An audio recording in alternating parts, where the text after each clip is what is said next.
Então, graça e paz, nós estamos para mais uma aula do SETAD, Seminário de Educação Teológica das Assembleias de Deus. Eu sou o professor Gilberto Rebouças. Nós estamos estudando epístolas gerais, que vão de Tiago a Judas. E nós estamos estudando Pedro, primeira Pedro. Então, nós vamos agora para o nosso texto. E nós vamos começar a estudar a carta de 1 Pedro. Então, diz assim: vós sim, que antes não erais povo, mas agora sois povo de Deus, que não tinhais alcançado misericórdia, mas agora alcançastes misericórdia. Senhor nosso Deus e nosso Pai, nós estamos em Tua presença neste momento para pedirmos a Tua bênção, a Tua graça sobre a nossa vida. Em nome de Jesus Cristo, Teu Filho, nós pedimos que nos ajude, que nos abençoe, que nos guie, por amor do Teu nome e para a glória do Teu nome. Sê conosco, dirigindo os nossos passos, sê conosco, nos abençoando, sê conosco, Pai, nos guardando do mal, em nome de Jesus e para a glória do Teu santo e querido Filho, Jesus Cristo, nosso Senhor. Amém.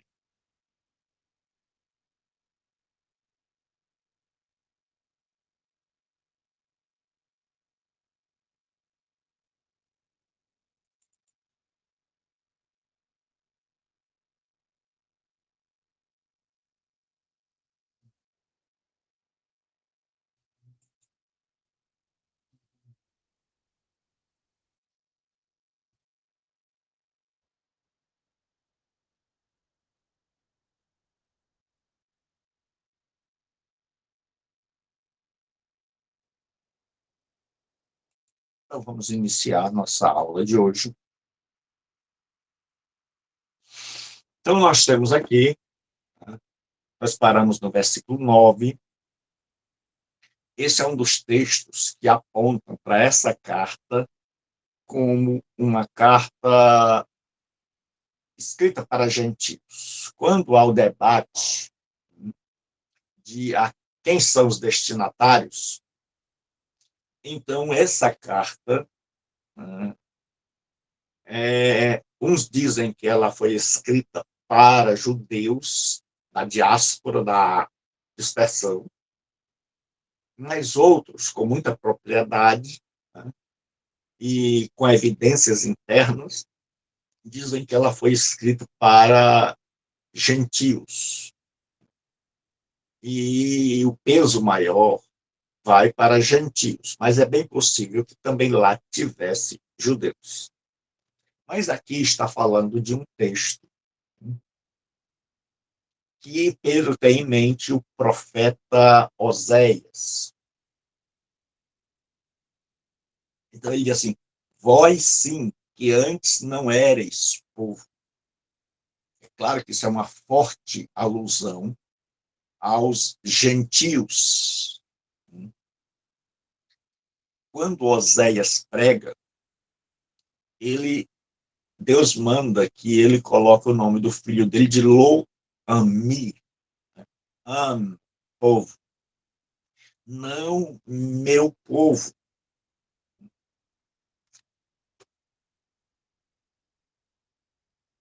Não meu povo. Então, boa tarde, afim. Depois, ele disse: mas agora sois povo de Deus. Depois o profeta recebe a ordem para dizer: onde se dizia não meu povo, diga sois povo de Deus. Aí ele diz assim, que não tinhais alcançado misericórdia. Então, nunca esqueça que o atributo que Deus usa na relação de salvação com o pecador é o atributo da misericórdia. Então, esse povo não tinha alcançado misericórdia, porque era pagão, mas agora esse povo alcançou misericórdia, ou seja, a salvação. Foi porque Deus não deu o que eles mereciam, que era a condenação.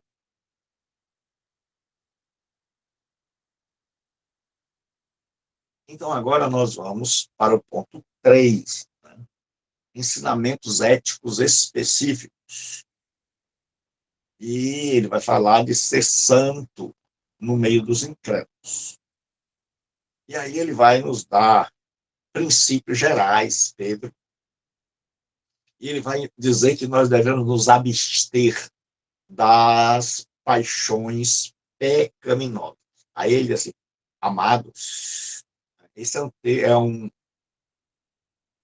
termo utilizado muito pelo apóstolo João. Mas aqui nós vemos Pedro utilizando esse texto. Amados, exorto-vos como a peregrinos e forasteiros, que sois a vos absterdes das paixões carnais que fazem guerra contra a alma. Aí nós vamos ver alguns termos. Paroikos, é de onde vem a palavra paroikia, é um estrangeiro, é um forasteiro, é uma pessoa que vive em outro país, num país estrangeiro. Aí nós temos peregrino, pode ser traduzido melhor por estrangeiro residente, uma classe de habitante do local sem plenos direitos de cidadania, geralmente de origem estrangeira. E aí ele vai falar de parepidemos, né? Que é estrangeiro e peregrino. Durante todo o tempo em que estivermos neste mundo, deverá haver em nossas vidas como cristãos um certo desprendimento.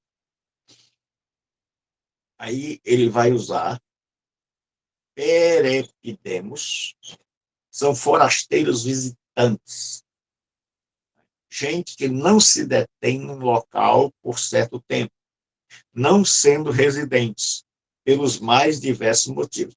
Também estes não possuem direitos locais, podendo ser bastante discriminados. Então, nós já vimos que ele diz o seguinte: amados, exorto-vos como a peregrinos e forasteiros. Então, nós estamos por essa terra peregrinando.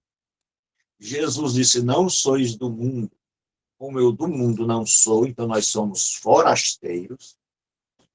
Aí ele diz que a vos absterdes, em outras traduções, que vos abstenhais das paixões carnais, da epitimia, das paixões da carne. Então, aqui ele faz um termo geral, ele não cita no versículo 11 alguma dessas paixões, mas ele cita as paixões como um todo, paixões carnais. E ele diz que essas paixões fazem guerra contra a alma. É um termo paralelo, parecido, semelhante ao que Paulo diz que a carne luta contra o espírito e o espírito contra a carne. Então, aqui Pedro diz que estas paixões Aí ele usa um termo militar, elas guerreiam contra a nossa alma. Elas guerreiam contra o nosso ser. Então, ele aconselha a nos abstermos destas paixões carnais, de todo tipo de desejo forte, desenfreado. Já que esse povo vivia no mundo gentil, no mundo pagão, então eles eram muito acostumados com as paixões carnais. E Pedro diz, olha, essas paixões carnais, essas paixões que são oriundas, que têm seu início na carne, elas fazem guerra. Em outras traduções tem assim, elas combatem contra a alma.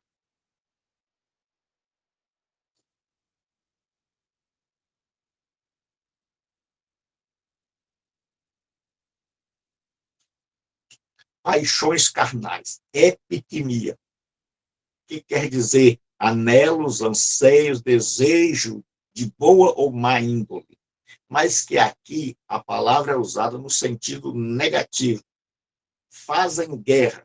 Não nos equivoquemos a esse respeito. A alma pode ser danificada e até ser uma das vítimas dessa guerra. O poder do pecado e das forças malignas é perfeitamente real em nosso mundo e nenhum homem se acha tão elevado e tão piedoso que esteja livre dos ataques da iniquidade.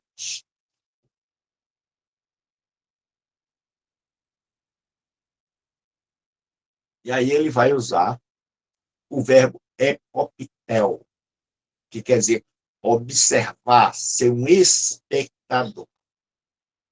Esse aqui é desse texto aqui. Então, tende um bom procedimento entre os gentios, mantendo exemplar o vosso procedimento no meio dos gentios. Então, ele está falando para a igreja, e é como se nós disséssemos hoje, mantenha um procedimento exemplar no meio do mundo, na sociedade. Aí ele diz, para que naquilo que falam contra vós outros, como de malfeitores. Então, nós vimos que os cristãos eram, principalmente em Roma,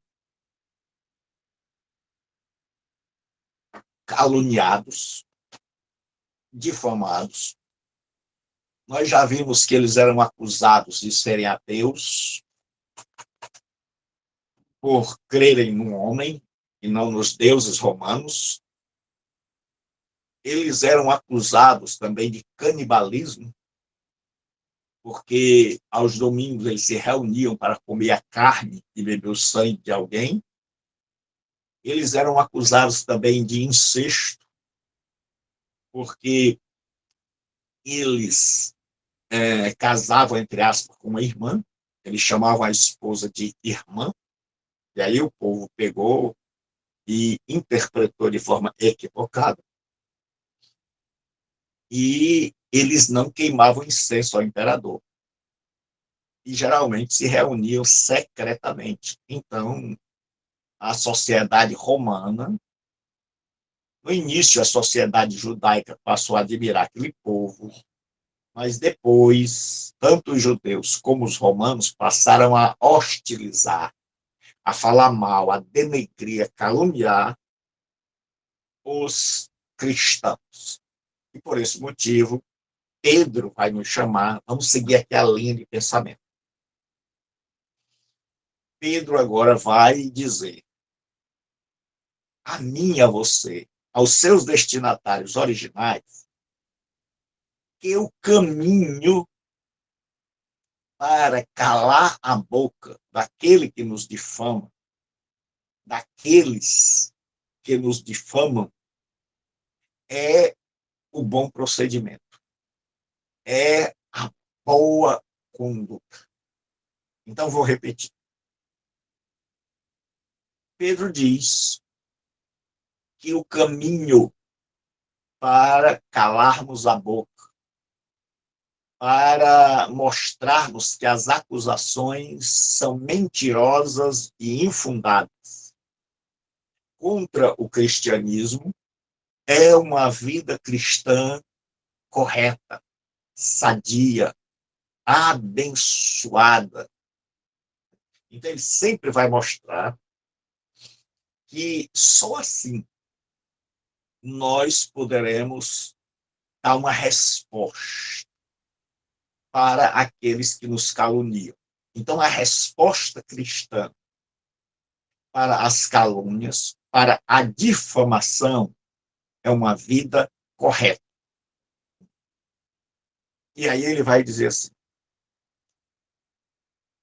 naquilo que falam contra vós outros como malfeitores. Então, os cristãos não eram vistos como pessoas do bem. Eram vistos como malfeitores. Então, ninguém queria se encostar perto dos cristãos. Ninguém queria uma filha casada com alguém que fosse cristão.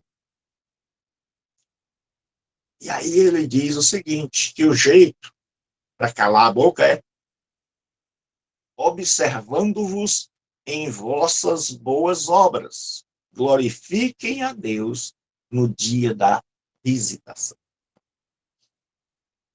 Então ele diz que essas pessoas que falam mal só vão perceber que estão equivocadas, erradas, quando descobrirem pelo testemunho dos cristãos que estão errados. E aí ele diz assim, que glorifiquem a Deus no dia da visitação.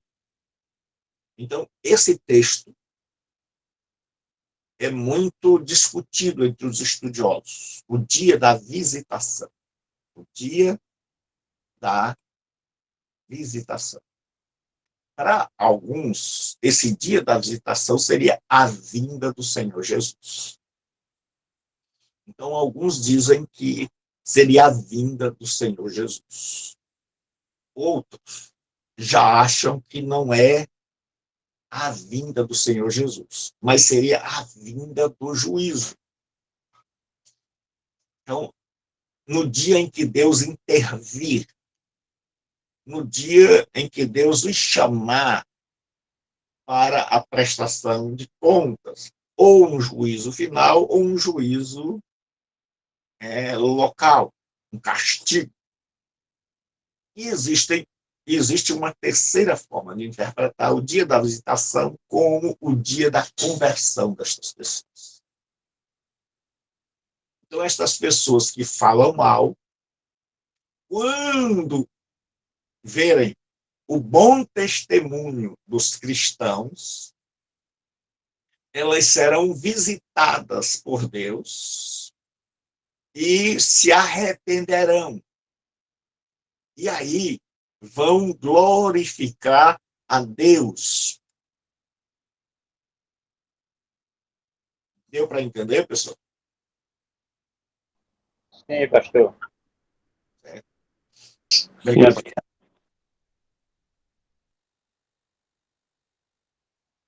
Então, o que acontece? Ele agora diz, qual é o meio de ganhar? Ele vai começar, até chegar nas mulheres, eu tenho percebido que Pedro tem uma progressão de pensamentos, e ele vai colocando esse pensamento devagarinho, e até que ele chega em um ápice. Então, ele vai falar do bom procedimento para calar a boca.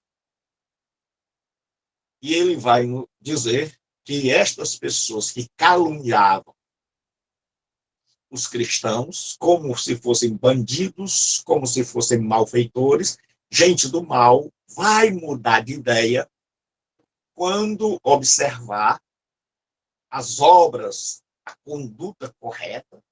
Então, esse vai ser um dos temas a partir de agora. É a conduta correta, mesmo em meio à perseguição. E essa conduta correta vai levar muita gente à conversão. Então, dessas três, a volta de Jesus, um juízo sobre aquele povo, ou a conversão, o que eu acho mais dentro do contexto é a conversão dessas pessoas por causa dessa palavra aqui, glorifique. Ninguém vai glorificar a Deus quando Jesus vier e descobrir que está perdido. Ninguém vai glorificar a Deus no juízo final quando descobrir que vai para o inferno porque perseguiu, denegriu, caluniou os filhos de Deus. A pessoa só pode glorificar a Deus se ela tiver recebido uma visitação, e essa visitação ter sido uma visitação como Deus fez com Paulo, como Jesus fez com Paulo, na beira do caminho. Então, nós vamos ver aqui que esse povo é chamado de etnos. É muito importante que você aprenda essa palavra. Etnos. Etnos é nação. O plural, etnoi, sempre é ligado a gentios. Sempre é ligado a gentios. Certo?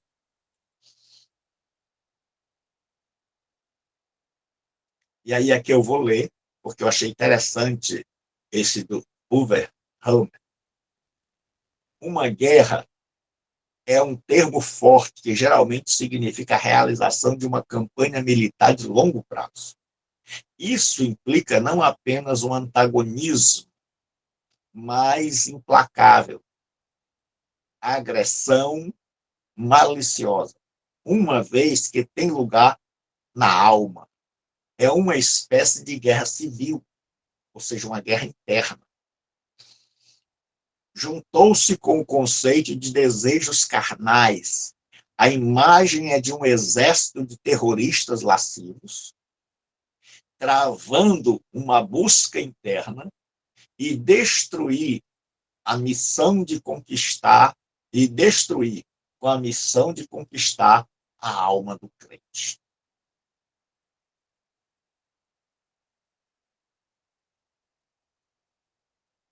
Então, agora, a vida como cidadãos.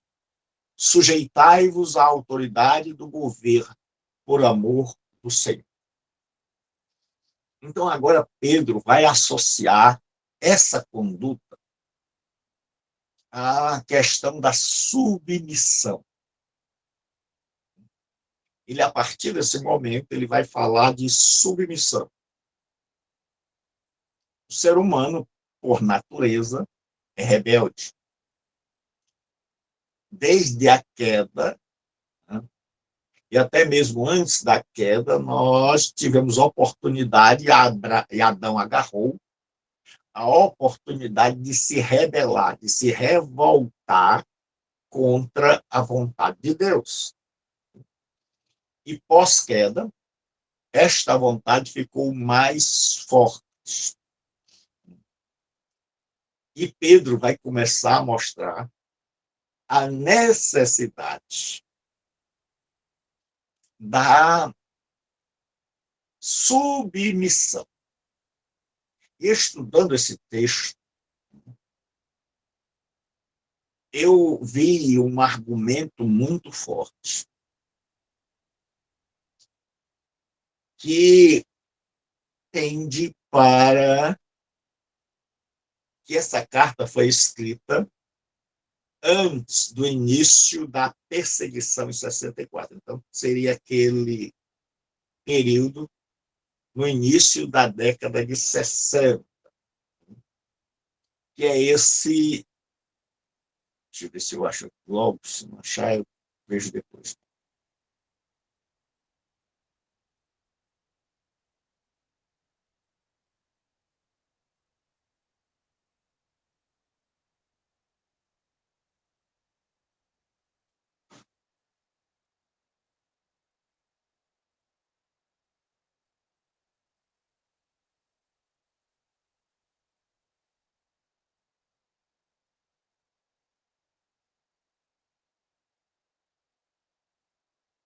Só Esse eu acho aqui, o texto que eu achei. É esse. Eu vou ler. Eu achei muito forte esse argumento, que é do Goethe, que nós já tivemos o prazer de estudar com livros desse autor, Donald Goethe. Esse fato certamente reflete as condições de uma época antes que Roma e alguns dos seus imperadores se tornassem inimigos e perseguidores dos cristãos. Foi chamada a atenção para Gandhi, o Donald, quanto à sua incapacidade de imaginar tal injunção, ou seja, tal ordem, de obediência ao imperador depois do banho de sangue ocorrido no governo de Nero, a partir de 64. E aí é citado pelo Ray Sana, no comentário do Brother. Eu achei interessantíssimo, porque ele diz, olha, Pedro vai dizer que a gente se sujeite ao rei. Rei aqui era o imperador. E o Guthrie, ele vai dizer que era impossível obedecer depois do massacre que Nero fez. Então, ou estava bem no início ainda, ou precisamente antes de ocorrer e começar a perseguição. Mas, continuando, ele vai falar agora, acrescentar a esse viver santo a questão da submissão. Então, ele vai pegar, em primeiro lugar, aqui, que todos nós somos submissos. Depois, ele vai pegar o texto dos escravos. Então, aqui, submissão ao rei, ao imperador, para todos. E depois ele vai pegar submissão mais dentro do lar, que é a submissão do escravo ao seu senhor. E depois ele vai falar da submissão da mulher ao seu esposo. E sempre ele vai dizer que essa submissão é por amor ao Senhor. Ele vai dizer que se nós amamos ao Senhor, nós vamos nos submeter a toda a instituição por Deus estabelecida. E nós vamos andar de uma maneira digna. Para com isso, através disso, por amor a Deus, através dessa vida de submissão e conduta irretocável, ganharmos os não cristãos. Então ele vai começar dizendo: sujeitai-vos a toda instituição humana. Aí ele vai dizer o motivo. Por causa do Senhor. Ele diz, olha, pessoal, sejam obedientes. Por quê? Porque esse povo era mal visto. Nós já vimos que eles eram tidos por malfeitores. Então, como tirar essa peja? Como tirar esse estigma de que os cristãos eram do mal? Como mostrar para o imperador e para as autoridades que eles não eram do mal, através da submissão naquilo em que não envolvesse quebrar as leis de Deus. Então, que o cristão devia se submeter a toda a instituição humana. Aí ele diz, essa submissão é por causa do Senhor. Aí ele vai dizer, quer seja o rei como soberano. Aqui é uma alusão ao imperador, que mandava em todos. Quando a gente diz todos, é claro que estamos falando ao império, porque havia tribos,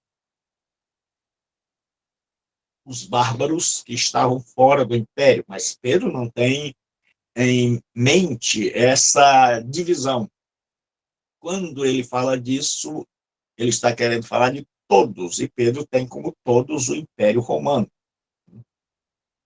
Aí ele diz, quer as autoridades como enviadas por ele. Então, o imperador devia ser obedecido.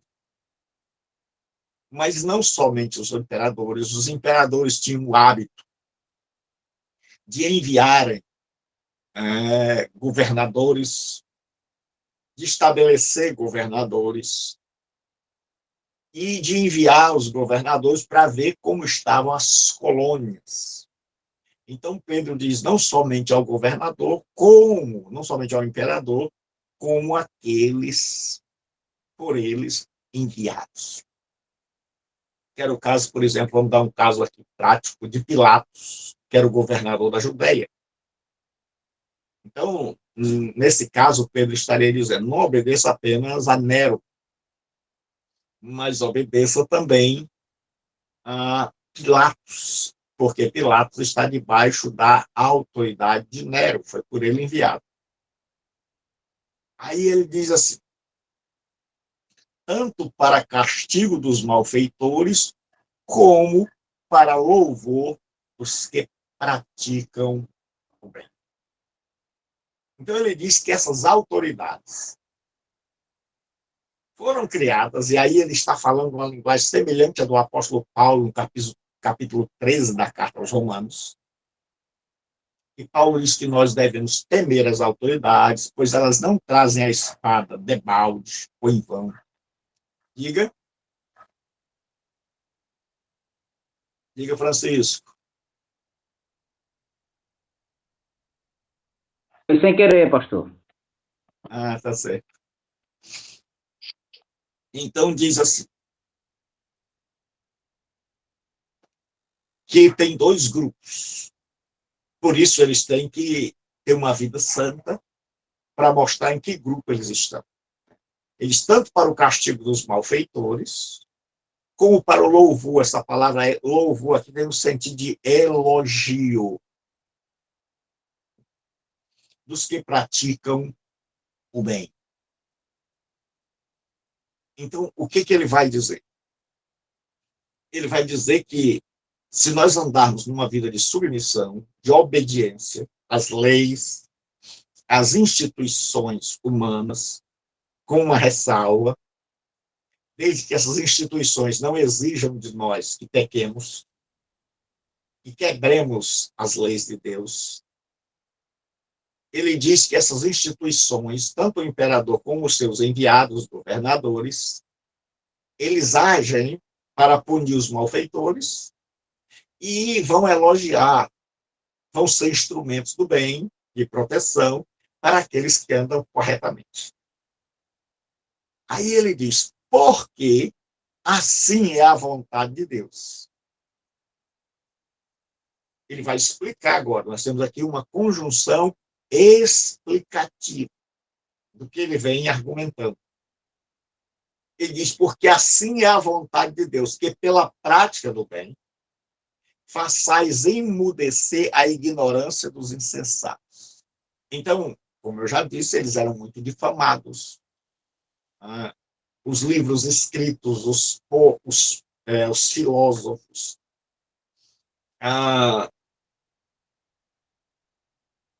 as manchetes de Roma, que denegriam o cristianismo.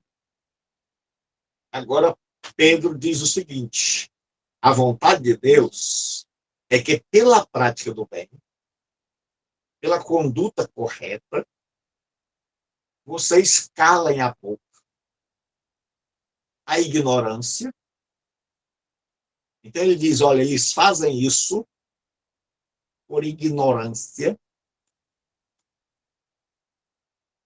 Eles são ignorantes e são insensatos. E a única maneira de calar a boca desse povo é através de uma vida correta. Então Pedro está instruindo o povo a viver em obediência, a honrar o rei, honrar o imperador, honrar os por ele enviado, pagar os impostos, viver de uma forma correta. Aí ele diz, porque fazendo isso, vocês vão fazer emudecer, vocês vão calar a boca. Aí ele diz, como livres que sois, não usando todavia a liberdade o pretexto da malícia. Então ele está dizendo, vós sois livres. Mas não usem isso para a liberdade, como desculpa para vocês praticarem maldade. Então, muitas vezes, Deus nos dá algumas dádivas e nós as usamos para o mal. Nós as usamos para o mal. E aí ele diz, mas vivendo como servos de Deus. Então ele disse, não vivam como iníquos. Não vivam de maneira que as pessoas tenham motivos para nos criticar. Mas vivam de maneira que eles não tenham mais motivos para falar mal de vocês. E aí ele diz, tratai todos com honra. Porque ele está falando de uma forma global. É temer. Amai os irmãos. Temei a Deus. Honrai o imperador. Então ele diz, olha, vou resumir. E Pedro aqui, ele tem uma maneira de, no final dos seus parágrafos ou das suas perícopas, ele fazer uma espécie de, que ele está fazendo aqui, de resumo de tudo que ele falou. Então ele diz, tratai a todos com todos devem ser honrados. Aí ele diz, o que vocês devem fazer em relação aos irmãos? Amém. O que vocês devem fazer em relação a Deus? Temam. Porque se vocês temerem a Deus, vocês vão viver uma vida que vai glorificá-lo. E ele diz, honrem o imperador. Para que, qual é o objetivo de Pedro? É que, tanto de baixo para cima, do tratai a todos com honra, as pessoas no boca a boca comecem a falar diferente dos cristãos. E isso é possível através da honra dada às pessoas. E do amor entre os irmãos, que as pessoas possam não somente se sentirem honradas pelo cristianismo, mas elas observarem que entre os cristãos há amor, há temor a Deus. E eles dizem, honrem ao rei. Para que de cima para baixo agora, as autoridades, tanto o rei, tanto o imperador como os governadores, por ele enviado às províncias, possam ter notícias, possam saber de que os cristãos não são aquilo que eles disseram, aquilo que chegou até eles, aquela má notícia, que eles não são malfeitores. Então, ele vai usar muito esse verbo nas três partes. da submissão é o verbo hipotasso. Esse verbo só vai mudar a sua conjugação, mas ele vai estar tanto aqui no geral, quanto nos escravos, quanto na submissão da mulher ao marido. Tudo isso ele diz, faça pelo Senhor, por causa do Senhor, para a glória do Senhor, buscando a salvação do perdido. Então ele diz, olha, sede submissos por causa do amor de vocês ao Senhor, tendo como objetivo a salvação dos perdidos. Ele vai usar esse verbo, hipotasso, que significa submeter-se, estar sujeito a ser submisso. Hipó e tasso. Hipó é sub, o abaixo, e tasso é colocar-se. Então, colocar-se debaixo. Submissão. Ele vai usar sempre isso aqui. Certo? Aí eu peguei várias. Né? E aqui do léxico, que é muito bom, esse léxico aqui, grego-português, onde ele diz, aí vocês estão vendo como é que um léxico dá, sujeitar, subordinar, aí ele diz assim, no passivo aqui, tornar-se sujeito, aí ele vai dando as referências, sujeitar-se, estar sujeito ou subordinado, obedecer, aí ele vai dizer Lucas 2, 51, Lucas 10, 17, Lucas 20, 17, o versículo 20, 1 Coríntios, então vem sempre assim. Então eu coloquei aqui também o que o Mussi diz. Então esses são os dois mais considerados. Colocar ou arranjar debaixo, subordinar, pôr sob influência, passivo, ser subordinado, ser posto sob uma condição ou influência, médio, submeter-se, prestar obediência, ser submisso. Então, essa é a ideia. O princípio a ser extraído dessas passagens é, preste bem atenção, obedecer, exceto quando o cumprimento da ordem envolve pecado. Então, a ordem é obedeça, enquanto esse cumprimento não exigir pecado. Deus estabeleceu esses padrões de autoridade para o funcionamento ordeiro da vida humana. E ele tanto se compraz quanto é honrado quando nós nos sujeitamos. Aí tem, por causa do Senhor. Sempre que nós o fazemos, fazemos isso por causa do Senhor. Então ele vai dizer assim, eu achei isso aqui interessante, o Wayne Grudem foi uma grata satisfação vê-lo como, eu o via como teólogo sistemático, mas não como expositor bíblico. Ele diz assim, seja o rei como soberano, aplica o mandamento geral a um ofício específico. Na época em que Pedro escreveu, o imperador romano era Nero, que reinou entre 54 a 68. Sob cuja perseguição o próprio Pedro viria a morrer. Deus espera que os cristãos se sujeitem até mesmo às autoridades humanas que não são crentes nem moralmente corretas. É mais ou menos assim, não importa o que elas são. Não importa o que fazem em suas vidas particulares.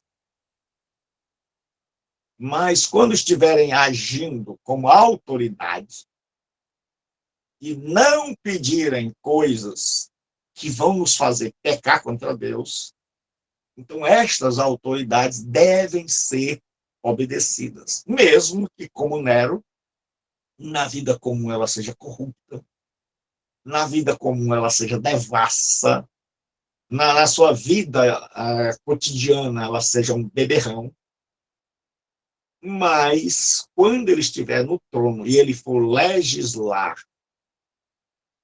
e ele disser que tem que fazer determinadas coisas, e estas coisas não forem contrárias à palavra de Deus, eles devem ser obedecidos. A palavra é que de esses, quer dizer, punição. Aquela questão que nós já vimos lá, que ela é para punição do mal feito. E aí eu botei bastante coisa para as crianças lerem. E eu achei interessante isso aqui. Suetônio era um escritor romano. Suetônio, ele fala muito dos cristãos. Quem viveu na época da perseguição, né, usou as palavras malfeitores para se referir aos cristãos. Por isso Pedro usa o texto. Quanto à sua má atitude para com o Estado, resistindo-lhe. Se é isto que Pedro quer dar a entender aqui, a expressão o dia da visitação se relaciona com o tempo quando os cristãos iriam ser levados a julgamento devido à acusação de estarem resistindo ou desobedecendo a lei estatal. Então, é uma daquelas 3 interpretações que eu já falei para vocês. Então, nós vamos ver aqui agora a vida como servos. Sujeitai-vos aos senhores. Então, nós já vimos que o cristão devia ser sujeito, submisso ao imperador e aos por ele enviados. Agora, Pedro vai lidar e os estudiosos dizem que Pedro vai pegar 2 classes que vivem debaixo dessa submissão, que são os escravos e as esposas, e que elas devem pegar esse estado de submissão e transformá-los num instrumento para a glória de Deus e para a salvação do perdido, bem como para o seu próprio bem-estar. É o que a gente chama na psicologia de ressignificar. É dar um novo sentido a algo. É ver algo por outro prisma. Então, é o que Pedro vai ensinar a partir de agora. Ele está ainda no tópico submissão. Falou de um modo geral, agora ele vai entrar em grupos específicos. Ele diz assim, servos do loi, sede submissos. É o verbo riportaço. Sede é uma ordem. Sede submissos, com todo o temor a vosso Senhor. Senhor aqui é o dono, a vosso amo. Aí ele diz assim, não somente se for bom e cordato. Não somente aquele que é bom, que abre mão em certos momentos, que permite sair mais cedo. Ele diz, mas também ao perverso. Ele diz, você não deve ser submisso somente àquele senhor, aquele amo, aquele dono, que é bom,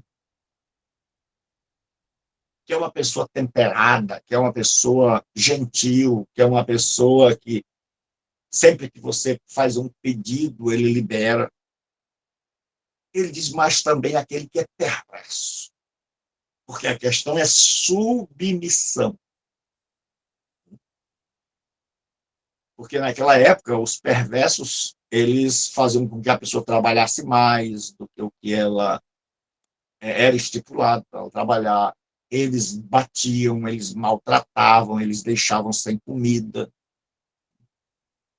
Aí ele diz, porque isto é grato. Você pode traduzir também, porque isso é agradável. Aí a gente vai dizer, mas rapaz, Deus acha agradável alguém sofrer? Aí ele vai explicar o porquê isso é agradável a Deus. Ele diz que alguém suporte tristezas, ou seja, maltrato do Senhor, as chicotadas, os açoites, sofrendo injustamente, por motivo de sua consciência para com Deus. Pedro diz, olha, quando você sofre do seu patrão, porque você é um cristão, e porque você é um cristão, esse seu patrão o está maltratando, o está batendo, está deixando você com fome, porque você não adora os ídolos que ele tem, porque você não obedece, né? Quando ele chama você para pecar, então aí ele bate. E você, que é escravo, que deve estar amargurado, com o coração cheio de raiva, e achando que não deve se submeter a essa pessoa, até com um pensamento de fugir, ele diz, olha, isso é agradável diante de Deus. Quando você sofre não como um malfeitor, mas quando você é esbofeteado, quando você suporta isso com paciência, ele diz tudo isso por causa, aí ele assim, por motivo de consciência para com Deus. Ou seja, eu estou sofrendo por amor a Deus. Então, isso é como uma espécie de sacrifício lá do Antigo Testamento. São os sacrifícios do cristianismo. É sofrer por amor a Deus. Então, cada sofrimento, cada surra, cada dia de fome é como se fosse um touro queimado em holocausto.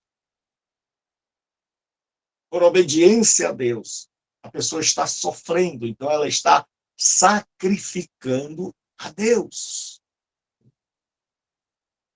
E aí ele diz, pois que glória há se pecando e sendo esbofeteado, por isso suportais com paciência. Ele diz, qual é a glória se você apanhou porque mereceu? Qual é a glória que há se você pecando foi esbofeteado? E mesmo assim você continua paciente. Ele diz, não há nenhuma glória, você apanhou porque mereceu.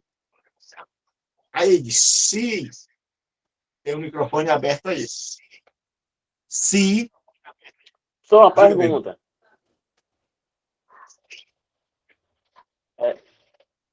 Como esse texto aí de Pedro, ele se encaixa? Um exemplo, no meu caso, né? Como eu lhe falei, eu fui demitido do meu emprego terça-feira porque eu fui convocado pelo juiz para poder depor e lá eu falei a verdade. Eu não fui a favor da empresa e nem a favor do outro funcionário. Eu falei a verdade. Por eu falar a verdade que eu vivenciei no local de trabalho, eu fui demitido e até agora nem me deram notícia e não recebi ainda nem R$ 1. Uhum. Como eles falavam, né? Você Mas, vai sair daqui com a mão na frente e outra atrás sem direito a nada. uhum. E como eu vou suportar esse sofrimento, um exemplo, sem ir atrás dos meus direitos? Não, o cristão hoje, ele, essa é uma pergunta muito comum. Uhum. É se o cristão, a primeira coisa é que aqui nós estamos falando de escravos, não de empregados como nos dias de hoje. Mas esses textos são usados para nos direcionar, para nos dar uma diretriz sobre essa questão patrão-empregado. O que é ensinado na Bíblia é o seguinte, é que a pessoa tem direito a ir buscar, né, ela Pra tem vida direito a prática, ir pra buscar vida os diária. seus direitos legais, tudo aquilo que a lei manda. Então, todo cristão, ele tem direito a buscar os seus direitos, que são garantidos por lei. Agora, a Bíblia ela diz o seguinte, que se os nossos direitos forem motivo para colocar empecilho contra a pregação do evangelho e trouxerem dano para a imagem do cristianismo, então Paulo diz que é melhor a gente sofrer o dano. Né? Então, o que a Bíblia ensina? Que eu e cada um de vocês tem direito a ir buscar os nossos direitos legais na justiça. Com uma ressalva. Desde que essa busca pelos direitos não tragam prejuízos para a imagem do evangelho e do cristianismo. Nesse caso, se trouxer prejuízo, Paulo diz que é melhor a gente sofrer o dano. Então, a direção de Paulo é que a gente sofra o dano. Mas, estando legalmente, nós temos direito de ir buscar os nossos direitos. Entendeu, Helena? Pronto, deu sim, deu pra entender sim. Só. E é tanto que eu vou atrás dele sim, já tem uma advogada já tomando conta da causa. Uhum. Então, vamos lá. Aí ele diz assim, Prosseguir, sou, muito obrigado. Nada, mano. Se, entretanto, quando praticais o bem, sois igualmente afligidos, ou seja, você apanhou igual aquele outro que fez o mal, e o suportais com paciência, isso é agradável diante de Deus. Então ele está dizendo, olha, você fez o bem, você andou direito, você foi ao culto, você fez o seu trabalho, você foi bondoso, mas mesmo assim você foi tratado como um malfeitor. E você suportou isso. Você foi afligido e suportou. Então ele disse, isso foi visto por Deus como um sacrifício. Isso foi agradável. Então sempre, porque na língua grega, como em todas as línguas, existem palavras que elas estão ocultas. Quando diz assim, é grato, grato não é uma boa tradução. A melhor tradução é agradável.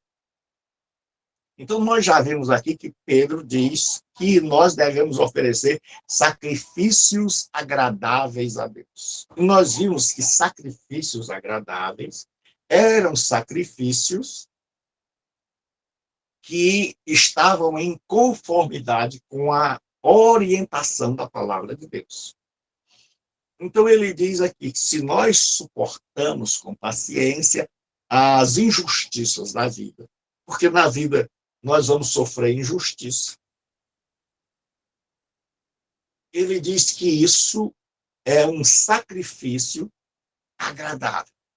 Então, dentro da palavra agradável, não quer dizer, é bom, Deus gosta de ver a gente sofrer.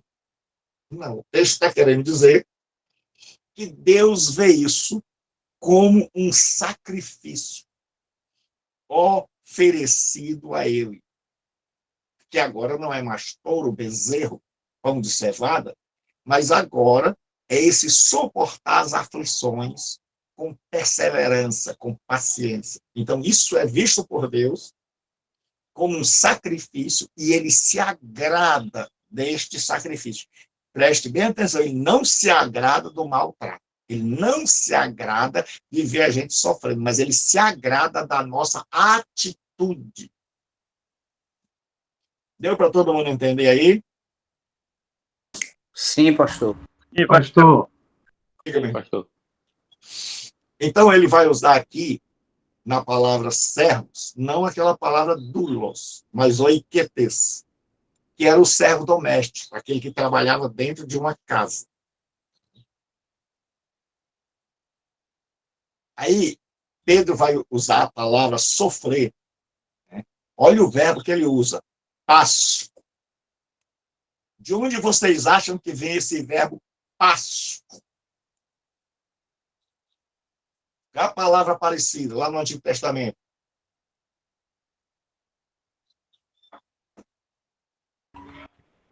Quem vai falar? Hã?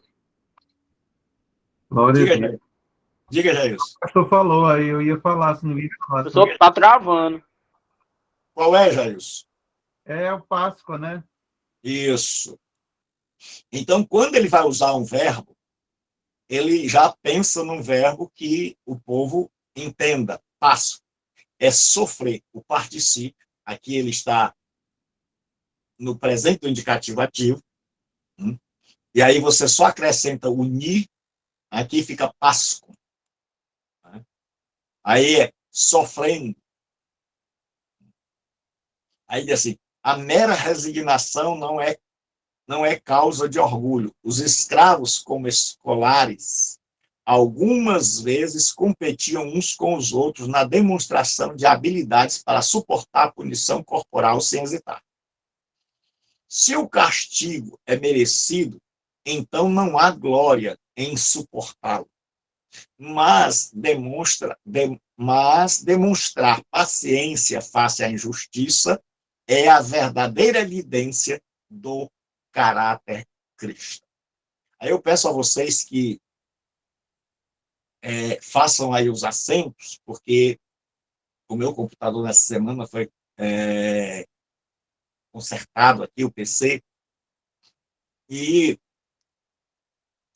quando o rapaz colocou, ele colocou o Acrobat, né? E o Acrobat, quando eu copio, ele vem sem acento, tudo separado. Então dá um trabalho, eu fiquei perturbado, porque dava muito trabalho para você juntar um texto, as letras iam separadas. Então, para você fazer uma colagem dessa daqui era terrível. Mas aí eu descobri a maneira de voltar lá pelo Edge, né?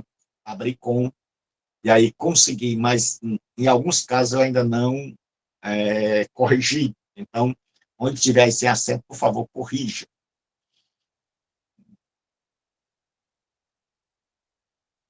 Aí diz assim,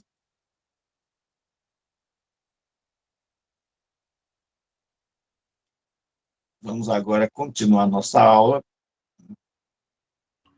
Ele vai usar agora. Diga. A ressignificação que o senhor falou, né?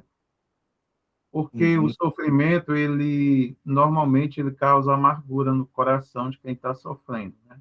Justamente principalmente isso. Se é injusto, não é? Isso. E o sofrimento que ele fala aí é injusto, né? Porque a pessoa está recebendo o sofrimento por causa do evangelho. Isso. Da fé.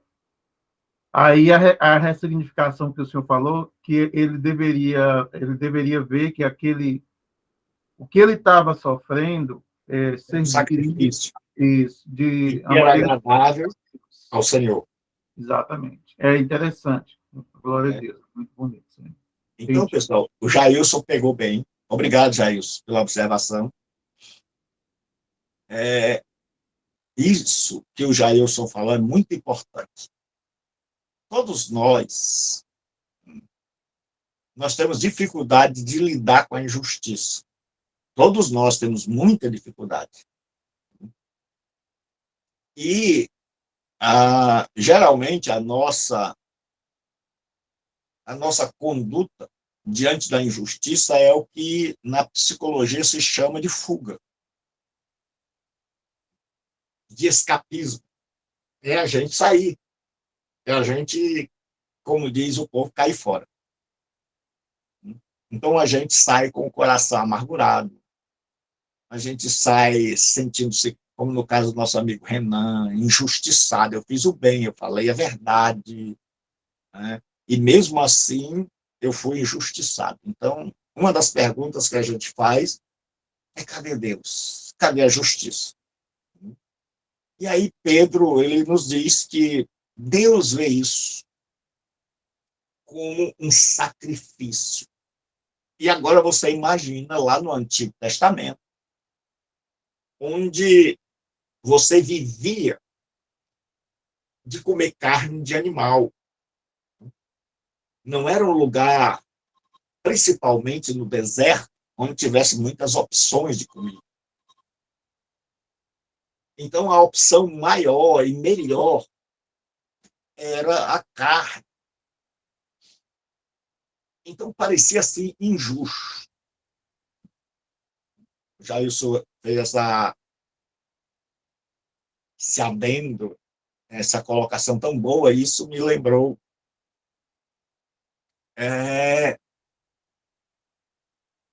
você olhando, às vezes, para aquele povo que saiu do Egito, e quanta coisa Deus pede para que eles sacrifiquem. Se você não entender o porquê, você vai achar assim: mas por que Deus não se preocupa com essa pessoa? E imagine uma pessoa que tem algumas ovelhas e que ela tem de oferecer um holocausto. Então, para ele é uma perda enorme.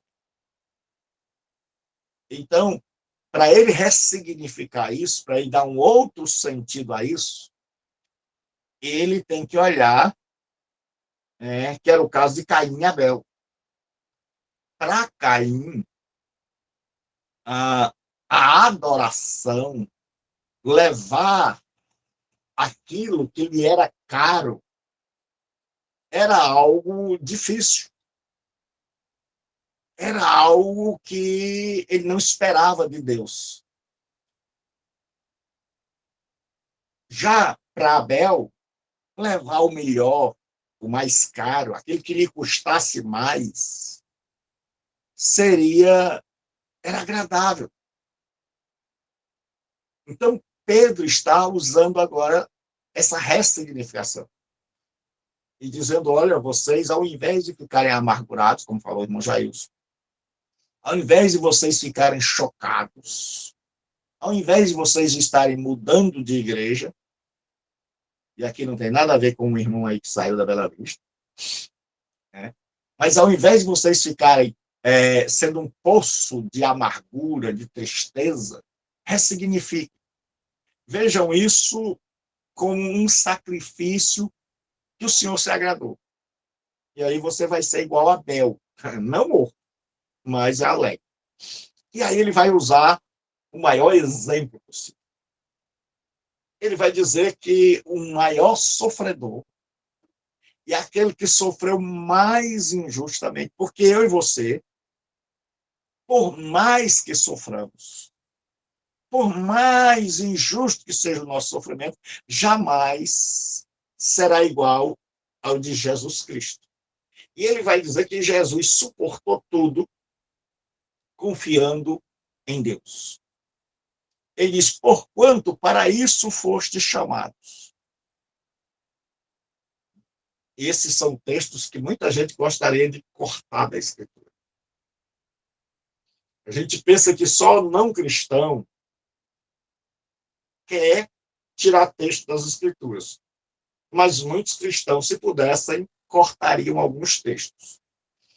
Ele diz: porquanto para isto foste chamados, pois que também Cristo sofreu em nosso lugar. Aqui é o que a gente chama de sacrifício vicário ou substituto. E aí ele tem em mente o livro do profeta Isaías e a profecia chamada de teologicamente o Cântico do Servo, que é Isaías 53. E diz: o qual não cometeu pecado, nem dolo algum se achou em sua boca. Pois ele, quando ultrajado, não revidava com o traje. Quando maltratado, não fazia ameaças. Mas entregava-se àquele que julga retamente. Então Pedro disse: olha, vocês foram chamados, E agora nós temos o exemplo de Jesus Cristo, que quando maltratado não revidava. Quando as pessoas faziam mal a ele, não devolvia mal por mal, mas entregava, ou seja, Deus é o juiz. Como nós já vimos, que Deus é aquele que julga sem acepção, sem fazer acepção de pessoas. Então ele está dizendo, Jesus confiava plenamente que a justiça seria exercida. Porque também não é assim que os patrões, que os donos, que os reis, que as autoridades, que os maridos vão fazer injustiça e que a gente tem que sempre suportar e que eles nunca vão pagar. Não, mas quando a gente ressignifica isso,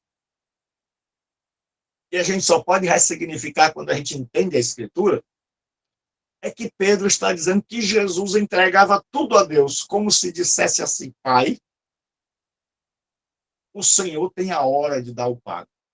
O Senhor tem a hora de reparar a injustiça, galardoar o justo e punir o injusto. Então, como eu confio que o Senhor fará isso?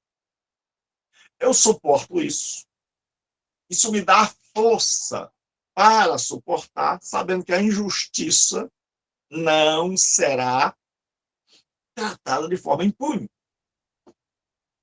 Aí ele vai dizer, mostrando o cântico do servo, que Jesus, o qual não cometeu pecado, nem dolo algum se achou na sua boca, pois ele, quando o trajado não revidava, com o traje, quando maltratado não fazia ameaças, mas entregava-se àquele que julga retamente, ou seja, minha vida está em tuas mãos. O Senhor vai fazer justiça na hora certa. Isso é uma maneira tremenda de nós encararmos a vida. Aí ele vai falar, carregando ele mesmo em seu corpo. Aí alguns dizem, por fora só via madeiro, mas por dentro estavam meus pecados. Então, muita gente canta dizendo que os nossos pecados estavam dentro do madeiro. Mas não é isso que a Bíblia está dizendo, nem Pedro. Ele diz, carregando ele mesmo em seu corpo, sobre o madeiro. A pergunta é, por que não se coloca aqui sobre a cruz? Porque a ideia que Pedro quer transmitir é a ideia veterotestamentária, ou seja, do Velho Testamento, de que alguém que era apedrejado por ter praticado algo, uma blasfêmia contra Deus, e era considerado maldito, ele não era colocado numa cruz. Cruz era um instrumento de punição romana. Como era o instrumento de punição dos judeus? Como era a pena capital? Era a morte por apedrejamento. E depois da pessoa morta, ela era exposta sobre o madeiro. Às vezes só um pedaço de árvore. Às vezes uma árvore que já estava morta e só um pedaço dela, uma estaca dela estava em pé. Então se colocava aquela pessoa sobre o madeiro para que ela servisse de exemplo para os outros. E aquela pessoa era tida como ferido de Deus, como oprimido, como um maldito. E aí, quando os escritores do Novo Testamento, porque muitas vezes eles vão usar stauros, cruz, mas quando eles querem que os seus leitores tenham aquela ideia de maldição, de penalidade última contra o pecado, do horror do pecado, da hediondez do pecado, então eles usam a palavra madeiro, que é para voltar a mente do povo para aquele pedaço de estaca onde era colocado o corpo daquele que tinha sido punido. Aí ele diz assim, os nossos pecados. Então, essa palavra carregando, esse verbo carregando, pode ser traduzido de duas maneiras: carregando ou suportando. Para que nós... Então, Jesus cumpriu sua missão de nos substituir, fez um sacrifício vicário. Aí, agora, qual é a implicação prática? Para que nós, mortos para o pecado, que é isso que Paulo vai dizer, vivamos para a justiça. Por suas chagas fostes sarados. Só que, infelizmente, muita gente só pensa aqui em sarar no sentido de doença. Aqui é sarar do pecado. Por quê? Você vai ver o contexto.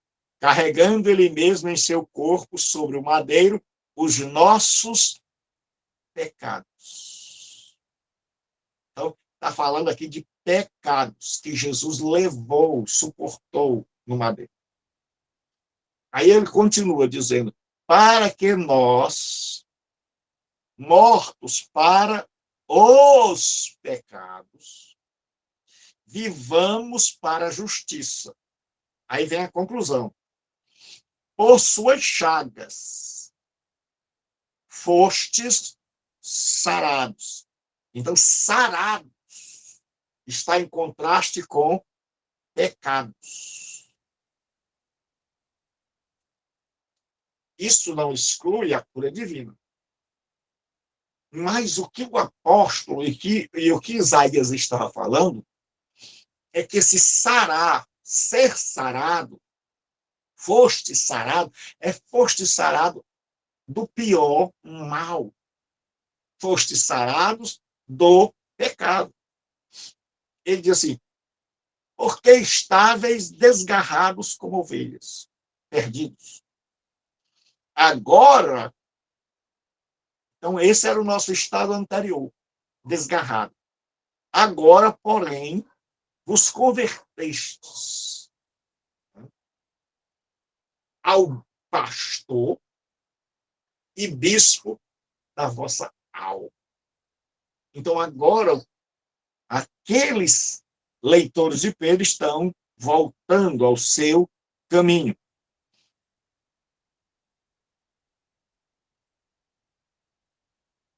Aí aqui nós temos a obediência ativa e passiva, que eu já ensinei para vocês, eu vou só ler. Obediência passiva é o Jesus suportar a dor, a morte por nós. Isso é chamado de obediência passiva. Obediência ativa é ele fazer a vontade de Deus. Então, o Wayne Grudem ele vai falar dessas duas obediências que eu já falei para vocês. A maneira como Cristo sofreu por vós é explicada pela oração gramatical, deixando-vos o exemplo. Ou seja, Pedro não se refere aqui principalmente ao ato de Cristo suportar o castigo do pecado. Esse suportar é o que os teólogos chamam de obediência passiva. Mas a sua perfeita obediência a Deus em meio à mais difícil oposição e dificuldades. Que os teólogos chamam de obediência ativa. Então, ele está dizendo, Jesus é o exemplo perfeito. Ele tanto sofreu passivamente, como ele sofreu ativamente, ou seja, seu sofrimento, as dificuldades, as injustiças não impediram, não desmotivaram e não levaram a paralisar no cumprimento da vontade divina. Aí está aqui os textos que eu botei para vocês, né? O seu cadáver não permanecerá no madeiro, ó, veja aqui a palavra madeiro, que é essa aqui, etz, no hebraico, e zilon, o que se, no início de uma palavra, ele tem som de Z, né? No meio, no fim, ele tem som de KS. Se fosse no meio, seria xilon, mas aqui é zilon, é árvore, madeiro. Então, quando se quer lembrar desse texto aqui de Deuteronômio e foi pendurado no madeiro, e que o pendurado no madeiro é maldito de Deus, então os escritores do Novo Testamento não vão usar a palavra estauros, vão usar a palavra cruz, madeiro. Mas, quando eles querem falar simplesmente da maldade romana, então eles vão usar a palavra estauros, que é cruz. Então, aqui agora, a vida como cônjuge. Então, ele fala da obediência de todos ao imperador e aos governadores, a obediência do escravo aos seus senhores, e tudo isso por causa do Senhor. Tudo isso, fazendo isso como um sacrifício ao Senhor, e como um testemunho diante das autoridades, diante das pessoas. Então, agora ele vai falar da sujeição das esposas aos maridos. Aí diz assim, mulheres, sede vós igualmente. Então, ele está comparando com a sujeição dos escravos, só que não vai ser igualmente em todos os detalhes, porque é diferente uma esposa de um escravo. Mas o que ele quer dizer em igualmente é a submissão, mesmo em meio às injustiças. Aí, assim, vós sede submissas a vosso próprio marido. Então, agora é a questão da submissão da mulher, o mesmo verbo. Então, ele vai usar o verbo hipotássio, em relação à submissão ao rei, hipotássio em relação ao escravo e ao seu senhor, e hipotássio em relação à esposa ao marido. Aí ele diz assim, para que, se ele ainda não obedece à palavra, seja ganho sem palavra alguma, por meio do procedimento de sua esposa. Então, aqui, alguns acham que a maioria das pessoas dessa igreja, essas igrejas eram compostas de mulheres. Outros acham que Pedro está se dirigindo, e eu concordo com eles, à igreja de um modo geral, mas Pedro sabia que dentro da igreja, veja que o tratamento aqui, a ideia que está efervescendo na mente de Pedro, é de obedecer a um Nero da vida, por amor a Deus e para ganhar os pagãos. É de obedecer a um Senhor, mesmo que esse Senhor seja tirano, mesmo que esse Senhor seja perverso, que açoite, e que a gente viva isso, uma vida correta, em meio a essas tribulações, tendo por exemplo Jesus Cristo, que entregou tudo nas mãos do Pai. Então, Pedro sabe que tem pessoas dentro da igreja que, quando chegaram ao cristianismo, já eram casadas com descrentes. E naquela época, como o cristianismo era muito mal falado, denegrido, caluniado, então, e a religião era a do marido, então aquelas irmãs que se converteram e o marido não, elas estavam sofrendo. E elas estavam precisando ressignificar, dar um novo sentido. Então, o que é ressignificar em tudo isso? É a pessoa dizer assim, como é que pode um cristão, que era um problema para o judeu, como é que podemos nós, judeus, servos e filhos do Yahvé, o Deus que fez o céu e a terra, temos que nos subordinar ao imperador? E, principalmente, a um governador mandado por ele. Então, isso fazia com que alguns, como os zelotes, saíssem como terroristas. Outros, o coração se enchia de ódio. E aí as pessoas iam adoecendo, e a religião caminhava ia por essa rota, por esse GPS mal orientado. Aí vinham os escravos, que não tinham direito algum, mas que, apesar de fazerem tudo dentro da lei dos seus amos e de acordo com a consciência, mesmo assim eram surrados, esbofeteados. Então Pedro vem e diz, olha, ressignifiquem isso.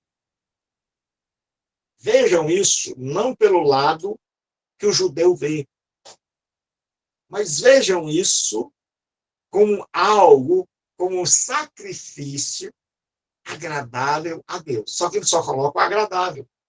E muitas Bíblias ainda traduzem de forma mais difícil ainda, que é grato. Então parece que Deus se agrada da nossa desgraça. O que Deus se agrada é do sacrifício que nós estamos oferecendo, que é custoso, como custava a um pai de família tirar uma ovelha do seu rebanho. Então, quando a pessoa olha para o imperador e diz, não, estou fazendo isso não por ele, mas estou fazendo isso como um sacrifício que Deus se agrada. Aí a pessoa já passava a ter um coração diferente, uma mentalidade diferente. O servo também que vivia com raiva, que vivia magoado, zangado, ele também passava a ver, rapaz, eu estou seguindo os passos de Jesus Cristo, eu estou confiando em Cristo, então eu vou continuar fazendo bem. Então havia uma ressignificação, um novo significado, e agora as mulheres precisam também disso, porque elas tinham se convertido, e ao invés da vida delas ter melhorado, a vida delas piorou. O marido não se converteu. E o marido passou a tratá-las de modo injusto. Então, Pedro vai falar dos dois tipos de marido. O marido que não se converteu e o marido que se converteu. Aí sim, sede igualmente submissa aos vossos próprios maridos, para que, se ele ainda não obedece à palavra, ou seja, se ele ainda é descrente, se ele ainda não é um cristão, seja ganho sem palavra alguma, por meio do procedimento de sua esposa. Então, ele está dizendo que eu achei tremendo isso que colocaram aqui, que diz que a melhor pregação é essa, né? É o marido incrédulo ver esse comportamento e lá no fundo percebe sua beleza.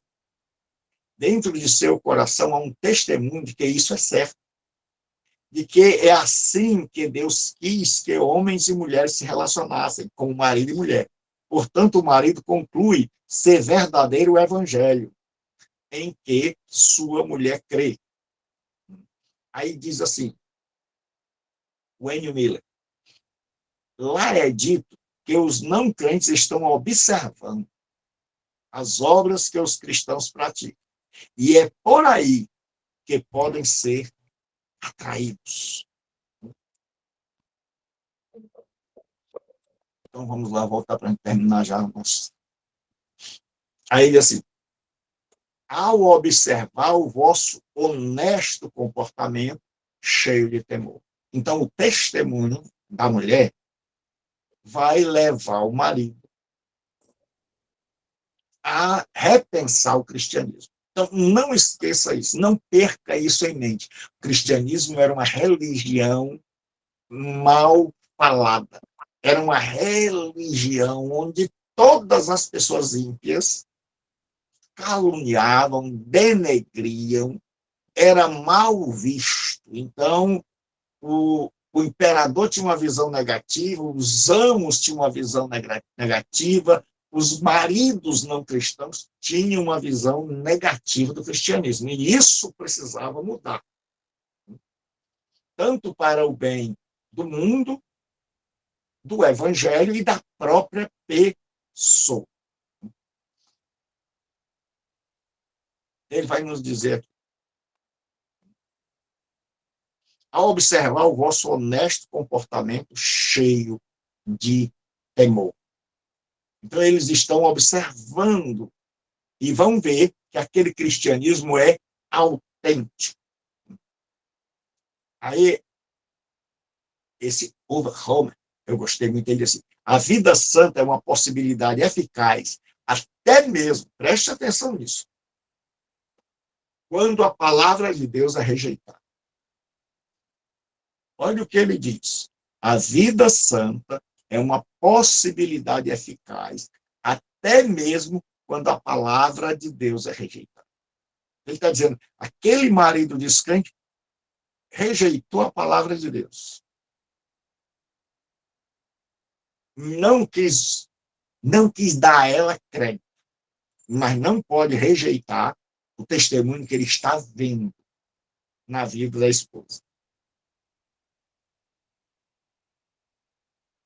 Aí essa aqui também eu achei tremenda. Maridos incrédulos podem ser ganhos sem palavra alguma. Isto é, não pela pregação contínua do evangelho, nem por conversas afins, mas apenas pela conduta de sua mulher, pelo padrão de vida cristã.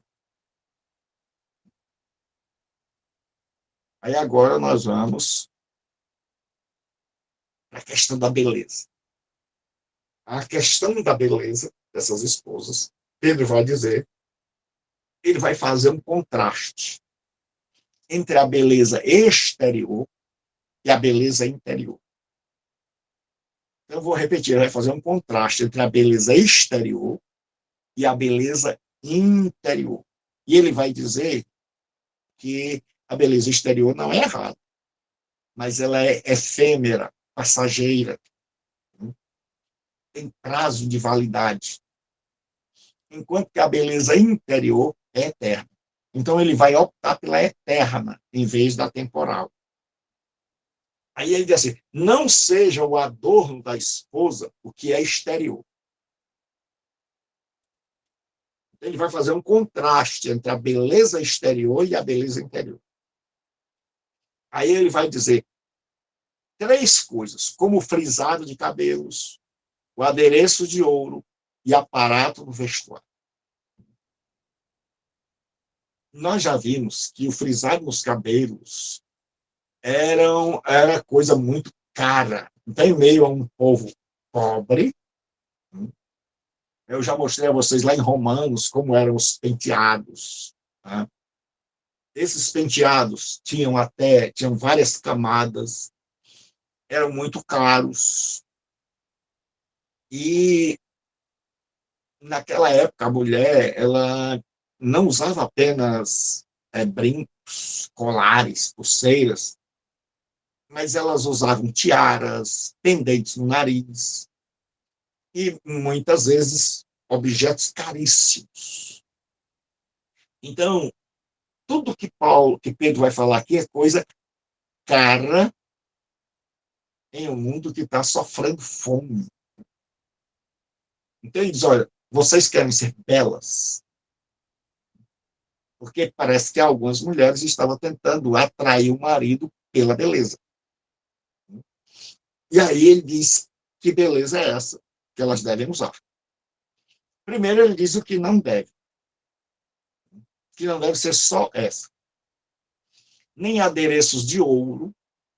Então essa palavra pode ser traduzida por todo tipo de joia, cara. E em terceiro lugar, o vestuário. É porque a palavra aqui tem rimation, que é vestido. Mas como não tem o adjetivo, então várias sugestões, porque a ideia é de um vestido caro. A ideia é de um vestido de última moda. A ideia é de um vestido de grife. Então tem que se colocar aqui, junto de vestido, algo que dê essa ideia. Aí ele diz, não seja fora, não seja com penteados maravilhosos, não seja com o uso de uma grande quantidade de joias, nem com vestidos caríssimos. Ele diz, porém, que é a adversativa, o homem interior do coração. Literalmente, isso aqui quer dizer o ser muitos têm traduzido homem, e eu acho que eles se equivocam quando traduzem homem, que está se falando de uma mulher. Então, o que Pedro está querendo falar é que é o interior, em contraste com o exterior. Aí, o homem interior. O que significa o homem interior? É melhor que traduzisse assim, já que é antropos, pode ser humano, era o seu lado humano, lá no íntimo. A sua humanidade. Mas o que era comum naquela época é dizer o homem interior do coração, se referindo à parte interna, o mais profundo, aquilo que nós chamamos hoje de coração. Então ele diz, a beleza, onde deve estar? Do lado de dentro. Ele não condena a de fora, mas ele tem uma preferência. Se tivesse que escolher uma, escolheria a interna. Ele diz, unido ao incorruptível trajo de um espírito manso e tranquilo. Ele diz, deve ser algo lá de dentro que produz isso, um espírito manso. Em um mundo de guerra, em um mundo belicoso, em um mundo violento, em um mundo de brigas, um espírito manso, sereno, tranquilo. Aí ele diz que é de grande valor diante de Deus. Então ele diz, olha, vamos ressignificar as coisas, vamos dar um novo sentido. Vocês estão indo pelo caminho errado. Vocês estão indo conquistar o marido pela beleza externa. E beleza externa é o que não falta na rua. E ele diz, o caminho é o homem interior, é o seu íntimo, é o seu caráter, a sua alma, seu coração, é o seu proceder. E aí ele vai continuar para a gente terminar. Eu botei bastante coisa para você ler. Aí ele agora vai falar em Sara. Ele vai fazer uma síntese, como eu disse para vocês, ele sempre faz uma síntese lá, temei ao rei, temei a Deus, honrai o rei, amai os irmãos. Então agora ele vai fazer uma síntese e ele vai aplicar o exemplo de Sara.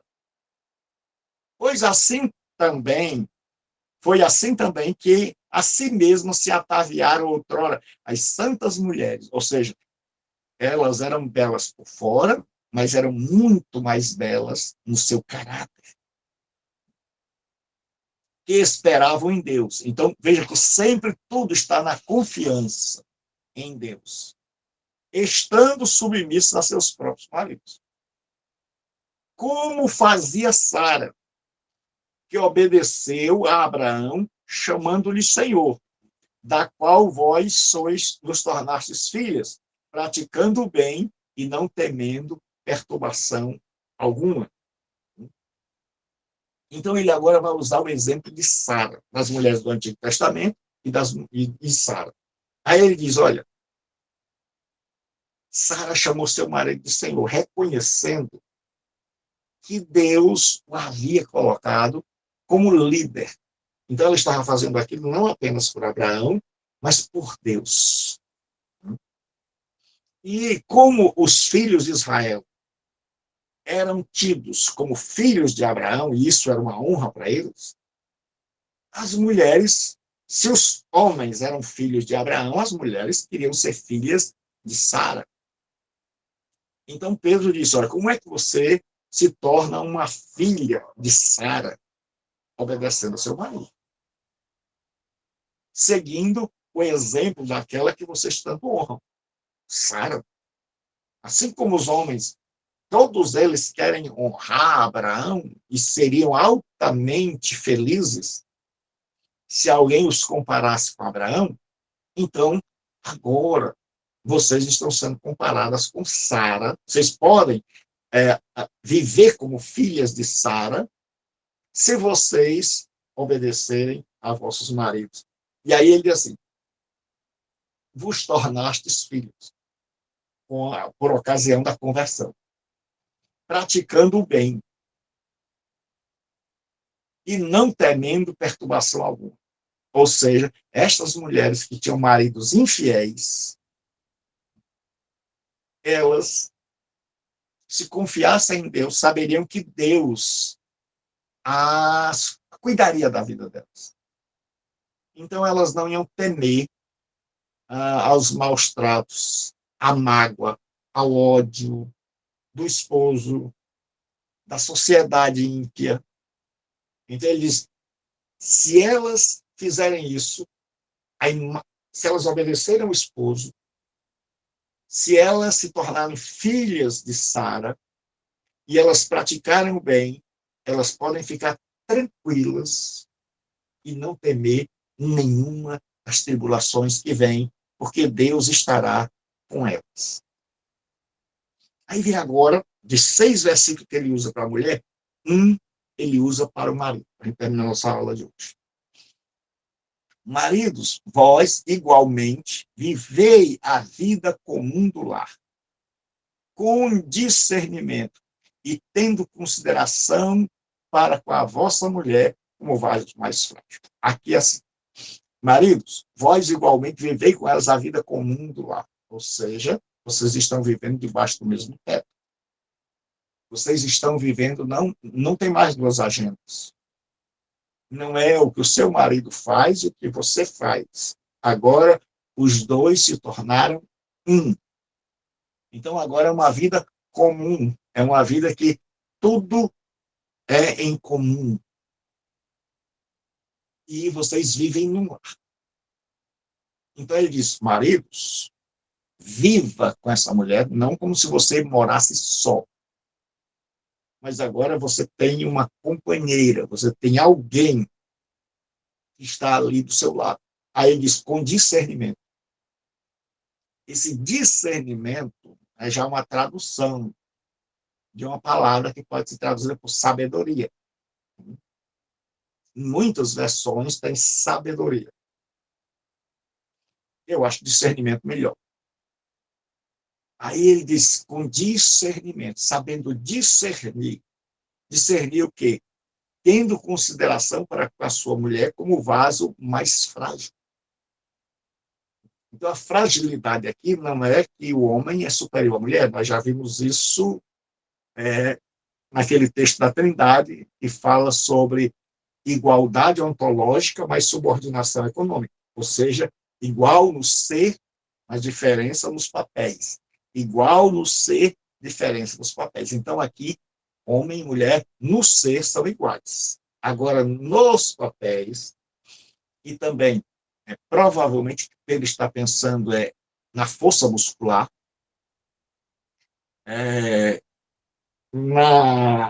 não na exceção, mas na regra, porque existem mulheres que têm mais força do que certos homens, existem mulheres que têm mais coragem do que certos homens, que trabalham mais do que certos homens, mas o que Pedro está usando aqui não é a exceção, é a regra. Então, ele chama a mulher de vaso, skewer, que era como os rabinos chamavam. Daí Paulo usava vaso de honra, vaso de desonra. E muita gente, de tanto usar hoje essa palavra vaso, já deixou esse termo assim meio que a gente já não gosta muito. Mas como vaso mais frágil, então, física e emocionalmente. A mulher ela se abala mais rápido, ela se desespera mais rápido. Então, visto no total, ela não compete com o homem fisicamente, então provavelmente era isso que Pedro tinha em mente. Aí ele diz, tratai-a com dignidade. Lembre-se que naquele mundo, os rabinos iam na frente e as mulheres não podiam pisar na sombra. Então era um mundo onde a mulher era tratada com grosseria, de forma áspera. E aí Pedro diz, tratai-a com dignidade, porque sois juntamente herdeiro da mesma graça. Aí Pedro agora nivela. Ele diz, tanto ela quanto você receberam a salvação pela graça. São objetos do amor de Deus. Por isso você deve tratá-la, porque ela, tanto quanto você, foi alcançada pela graça e é uma filha de Deus. Aí ele diz, para que não se interrompam as vossas orações. Então, existem algumas interpretações desse interromper a oração. Primeiro, é que interromper a oração seria que os dois, por estarem brigados, parariam de orar. Outra interpretação é que o marido, por ter maltratado a esposa, não iria orar ele só. E a terceira e mais coerente é que Deus não ouviria a oração do marido enquanto ele procedesse daquela maneira, para fazê-lo mudar e viver uma vida no lar. Então, a vida correta no lar garante uma vida de oração abençoada. Então, agora, nós estamos encerrando a nossa aula e abrindo espaço para alguma pergunta. E por isso, então, Professor, aula Deus abençoada, abençoe. viu? Glória a Vou parar Deus. aqui a gravação.